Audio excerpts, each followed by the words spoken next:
ಕೆಲವೊಂದು ವಸ್ತುಗಳನ್ನು ಮನೆಯಲ್ಲಿಟ್ಟುಕೊಂಡರೆ ನೇರವಾಗಿ ಅಥವಾ ಪರೋಕ್ಷವಾಗಿ ಆರ್ಥಿಕ ನಷ್ಟವಾಗುತ್ತದೆ. ಕೆಲವೊಮ್ಮೆ ನಾವು ಕೊಂಡುಕೊಳ್ಳುವ ಮತ್ತು ಮನೆಯಲ್ಲಿ ಇಟ್ಟಿರುವ ವಸ್ತುಗಳು ಲಕ್ಷ್ಮೀದೇವಿಗೆ ಮುಜುಗರ ತರುತ್ತವೆ.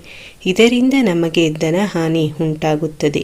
ಇವು ನಕಾರಾತ್ಮಕತೆಯನ್ನು ಆಕರ್ಷಿಸುವುದರಿಂದ ಆರ್ಥಿಕ ನಷ್ಟ ಉಂಟಾಗುತ್ತದೆ. ಉದ್ಯಮದಲ್ಲೂ ನಷ್ಟವಾಗುತ್ತದೆ. ಹಣಕಾಸಿನ ನಷ್ಟವನ್ನು ತಪ್ಪಿಸಲು ವಾಸ್ತುಶಾಸ್ತ್ರದ ಪ್ರಕಾರ ಈ 6 ವಸ್ತುಗಳನ್ನು ಕೂಡಲೇ ಮನೆಯಿಂದ ಹೊರಹಾಕಬೇಕು. ಮೊದಲನೆಯದು, ಪರಸ್ಪರ ಎದುರು ಬದುರಾಗಿರುವ ಮೂರ್ತಿಗಳು. ಈ ವಿಷಯ ಎಷ್ಟೋ ಜನರಿಗೆ ತಿಳಿದೇ ಇಲ್ಲ. ದೇವರ ಮೂರ್ತಿಗಳನ್ನು ಯಾವತ್ತೂ ಎದುರು ಬದುರಾಗಿ ಇಡಬೇಡಿ. ಹಾಗೆ ಇಟ್ಟಲ್ಲಿ ನಿಮ್ಮ ಖರ್ಚು ಜಾಸ್ತಿಯಾಗಿ ಆದಾಯ ಕಡಿಮೆಯಾಗುತ್ತದೆ. ಎರಡನೆಯದು, ಕೆಲಸ ಮಾಡದೆ ನಿಂತ ಗಡಿಯಾರ. ಕೆಟ್ಟು ಹೋಗಿರುವ ಗಡಿಯಾರವನ್ನು ಮನೆಯಲ್ಲಿಟ್ಟುಕೊಳ್ಳಬೇಡಿ. ಅದು ನಕಾರಾತ್ಮಕ ಶಕ್ತಿಯನ್ನು ಆಕರ್ಷಿಸುತ್ತದೆ. ಇದರಿಂದ ಆರ್ಥಿಕ ನಷ್ಟ ಉಂಟಾಗುತ್ತದೆ. ಮೂರನೆಯದು, ಕೆಟ್ಟು ಹೋಗಿರುವ ಎಲೆಕ್ಟ್ರಿಕಲ್ ಉಪಕರಣ. ಕೆಲಸ ಮಾಡದೆ ಕೆಟ್ಟು ಹೋಗಿರುವ ಉಪಕರಣಗಳನ್ನು ಕೂಡ ಮನೆಯಲ್ಲಿಟ್ಟುಕೊಳ್ಳಬೇಡಿ. ಅವು ಕೂಡ ಋಣಾತ್ಮಕ ಎನರ್ಜಿಯನ್ನು ಆಕರ್ಷಿಸುತ್ತವೆ. ಕೆಟ್ಟು ಹೋಗಿರುವ ಟಿವಿ, ರೆಫ್ರಿಜರೇಟರ್, ಕಂಪ್ಯೂಟರ್ ಇವನ್ನೆಲ್ಲ ಮನೆಯಿಂದ ಹೊರಹಾಕಿ. ನಾಲ್ಕನೆಯದು, ಮುಳ್ಳುಗಳಿರುವ ಗಿಡಗಳು. ಮುಳ್ಳು ಇರುವ ಗಿಡಗಳು, ಸಸ್ಯಗಳು, ಪೊದೆಗಳು ಮತ್ತು ಕಳ್ಳಿ ಗಿಡಗಳನ್ನು ಮನೆಯಲ್ಲಿಟ್ಟುಕೊಂಡರೆ ಆರ್ಥಿಕ ನಷ್ಟ ಉಂಟಾಗುತ್ತದೆ. ಅವನ್ನು ಯಾವಾಗಲೂ ಮನೆಯಿಂದ ಹೊರಗಡೆ ನೆಡುವುದು ಒಳ್ಳೆಯದು. ಐದನೆಯದು, ಹಾನಿಗೊಳಗಾದ ಅಥವಾ ಮುರಿದು ಹೋಗಿರುವ ದೇವರ ಮೂರ್ತಿ. ಮುರಿದು ಹೋಗಿರುವ ಅಥವಾ ಹಾನಿಗೊಳಗಾಗಿರುವ ದೇವರ ಮೂರ್ತಿಯನ್ನು ಮನೆಯಲ್ಲಿ ಇಟ್ಟುಕೊಳ್ಳುವುದರಿಂದ ಆರ್ಥಿಕ ಸಮಸ್ಯೆಗಳು ಕಾಣಿಸಿಕೊಳ್ಳುತ್ತವೆ.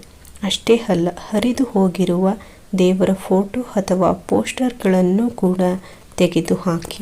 ಆರನೆಯದು, ಒಡೆದ ಕನ್ನಡಿ. ಮನೆಯಲ್ಲಿ ಒಡೆದ ಕನ್ನಡಿ ಅಥವಾ ಒಡೆದ ಗಾಜನ್ನು ಇಟ್ಟುಕೊಳ್ಳುವುದರಿಂದಲೂ ಹಣಕಾಸಿನ ಸಮಸ್ಯೆ ಉದ್ಭವಿಸುತ್ತದೆ. ಹಾಗಾಗಿ ಯಾವುದೇ ಗಾಜು ಒಡೆದಿದ್ದರೂ ಅದನ್ನು ಕೂಡಲೇ ಬದಲಾಯಿಸಿ. ದರಿದ್ರ ಲಕ್ಷ್ಮಿ ಮನೆಗೆ ಬರಲು ಕೆಲವೊಂದು ಕಾರಣಗಳು. ಸಂಜೆ ದೀಪ ಹೊತ್ತಿಸಿದ ಮೇಲೆ ಮನೆಯ ಕಸ ಗುಡಿಸಬೇಡಿ. ರಾತ್ರಿ ಮಲಗುವ ಮೊದಲು ಕಸ ಗುಡಿಸಿದರೆ ಹೊರಗಡೆ ಹಾಕಬೇಡಿ. ಒಂದು ಕಡೆ ಗುಡ್ಡೆ ಮಾಡಿ ಇಟ್ಟು ಬೆಳಗಿನ ಜಾವ ಹೊರಗೆ ಹಾಕಿ. ಬಾಗಿಲ ಹೊಸ್ತಿಲ ಮೇಲೆ ನಿಲ್ಲಬೇಡಿ. ಮಾತ್ರವಲ್ಲ, ಬೇರೆಯವರಿಗೂ ನಿಲ್ಲದಂತೆ ನೀವೇ ತಿಳಿ ಹೇಳಿ. ಸಂಜೆ ದೀಪ ಹೊತ್ತಿಸುವ ಸಮಯದಲ್ಲಿ ಮುಂಬಾಗಿಲನ್ನು ತೆರೆಯಿರಿ. ಹಿಂಭಾಗದ ಕದ ಮುಚ್ಚಿರಿ. ಪೊರಕೆಯ ತುದಿ ಭಾಗವನ್ನು ಮೇಲೆ ಮಾಡಿ ನಿಲ್ಲಿಸಬೇಡಿ. ಮೊರ, ಪೊರಕೆಗಳನ್ನು ಕಾಲುಗಳಿಂದ ಒದೆಯಬೇಡಿ. ಹೊರಬಾಗಿಲ ಹೊಸ್ತಿಲಲ್ಲಿ ಪಾದರಕ್ಷೆಗಳನ್ನು ಬಿಡಬಾರದು. ರಂಗೋಲಿ ಹಾಕದೆ ಬರೇ ಬಾಗಿಲ ಮುಂಭಾಗವನ್ನು ತಾರಿಸಿ ಇಡುವುದು ಅಶುಭ ಸೂಚಕವಾಗಿದೆ. ಮನೆಯ ಗೋಡೆ, ದೇವರ ಮನೆ ಮುಂತಾದ ಸ್ಥಳಗಳ ಮೇಲೆ ಶಾಯಿ, ಕರಿಬಣ್ಣ ಇತ್ಯಾದಿಗಳಿಂದ ವಿಕಾರ ವಿಕೃತಿ ಬರೆಯಬೇಡಿ. ನಡೆಯುವಾಗ ಕಾಲು ಸಪ್ಪಳ ಸಾಧ್ಯವಾದಷ್ಟು ಕಡಿಮೆ ಇರಲಿ. ಮಂಗಳವಾರ, ಶುಕ್ರವಾರದಂದು ಅವಾಚ್ಯ ಅಶುಭ ಶಬ್ದಗಳಿಂದ ಮಕ್ಕಳನ್ನು ಬೈಯಬೇಡಿ. ಕದನ, ಜಗಳಗಳಿಗೆ ಅವಕಾಶ ಕೊಡಬೇಡಿರಿ.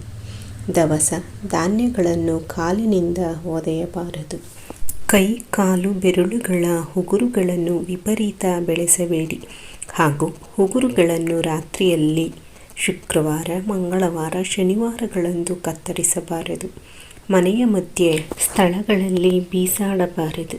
ಹಾಲನ್ನು ಚೆಲ್ಲಿದರೆ ಕೈಯಿಂದ ವಸ್ತ್ರದ ಮೂಲಕ ಶುದ್ಧೀಕರಿಸಬೇಕು.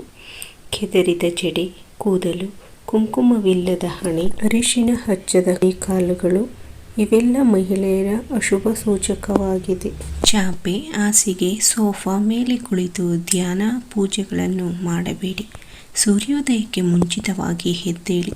ಇವುಗಳಲ್ಲಿ ಯಾವುದೇ ಕಂಡುಬಂದರೆ ಅಲಕ್ಷ್ಯ, ದರಿದ್ರ ಲಕ್ಷ್ಮಿ ತಾಂಡವವಾಡುತ್ತಾಳೆ.